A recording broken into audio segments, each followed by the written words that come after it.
Gentlemen, what is up? In this video, I want to go over the topic of modifying cars. So I saw this comment the other day in one of my M3 videos, and a guy said something along the lines of, hey, have you thought about investing, he called it investing, $20,000 in your car and upgrades, and then you could go and smoke the new 3-liter FX M3, M4, you know, with the stuff you throw into the car. And I haven't addressed that question, so let's talk about modifying cars. My car is fairly stock.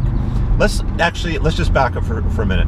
What is a car? What is an engine? An engine is basically an air pump, okay? Any internal combustion engine is something that sucks air in one end, burns fuel, which creates energy and throws the pistons up and down, and spits the exhaust gases out the back.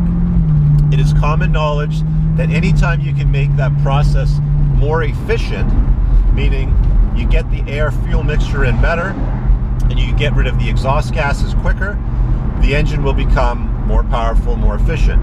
There's any number of ways to do it. Forced induction is usually one of the most profound upgrades that you can do. So turbocharging, supercharging cars.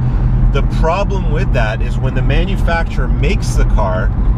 Let's talk about this car. So S65 powered 4-liter V8, 8,400 RPM. And you know what? Here, let me give you guys some ear candy, because you always ask to hear this engine.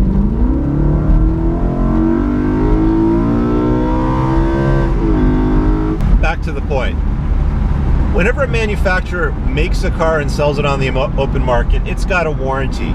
They want it to last to the term of the warranty without having to deal with warranty claims and things breaking down. So they have certain expectations for tolerances, and these M cars, I know a lot of people out there don't know the difference between a regular 3 Series like a 335 and an M3, but about 70% of the components in the car are completely different from a regular 3 Series. This is a motorsport car that's designed to be daily driven, okay? Now, back to your question of would I consider investing $20,000 in upgrades? I've driven a supercharged M3. In fact, I'll put the card up to one of the first videos that I did. My buddy Ian Farr's got this 620 horsepower blown M3. Loved it, was powerful, went like stink. I was actually tempted, you know, to go and buy a blower and put it on my car after that. But the thing with these cars, and any car that comes from the factory with a certain tune of trim, for example, when you go and start fucking with it, it's going to have issues. You know, they're not going to be a long-term driver for you. You go and change small things. In this car, I've changed the intake and exhaust. So I've got a more open air filter, which dyno tested gives you about an extra 10 horsepower, and the Acropavic muffler section, which doesn't give you much, maybe 5 horsepower, but it's 25 pounds lighter. It sounds better, and it looks the business. I didn't like the look of the stock M3 muffler. So that's just intake and exhaust. That's things off the engine. Anything you start changing shit that's actually engine related, that's going to really throw more air and fuel into the cylinders, like a blower, like a supercharger, or throwing a turbocharged kit on it, you need to really rebuild the entire engine, okay? You've got to take the engine out, strengthen the bottom end, probably put in forged pistons and racing components and things like that. And that's a lot of money. And then you've got to realize, okay, now I've got a car that's got, I don't know, 30%, 50%, maybe even 100% more horsepower. You know, you can go out and get these twin turbo kits for exotic cars, you know, like R8s and Lambo Gallardos and things like that. But now you've doubled the power rating of the car. You've technically got to now realize, well, everything that's affected by the car, the suspension, the braking, the tire width, all of that stuff, you've got to consider upgrades for that now as well. There's nothing wrong with that. Some people like that, but for me personally, no. To answer your question, I wouldn't consider throwing money into huge upgrades in the car. Whenever I upgrade the car, I'll do tasteful and modest upgrades. So I want it to sound better, so intake, exhaust.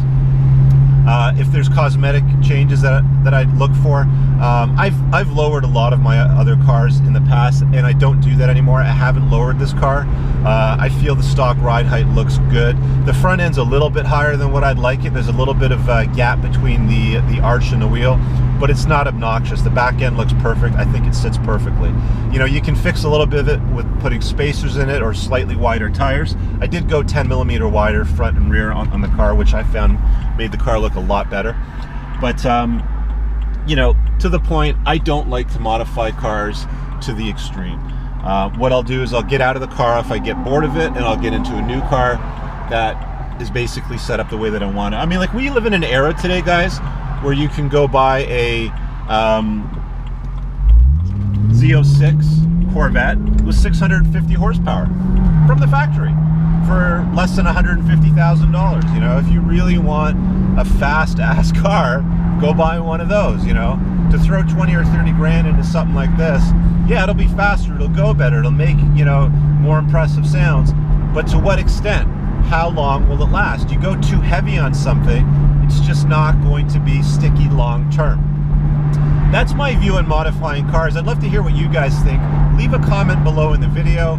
Love making these videos for you guys. If you have any special requests, please leave it there as well. Subscribe to the channel if it's the first video, and of course give it a thumbs up. We'll talk to you guys later. Peace!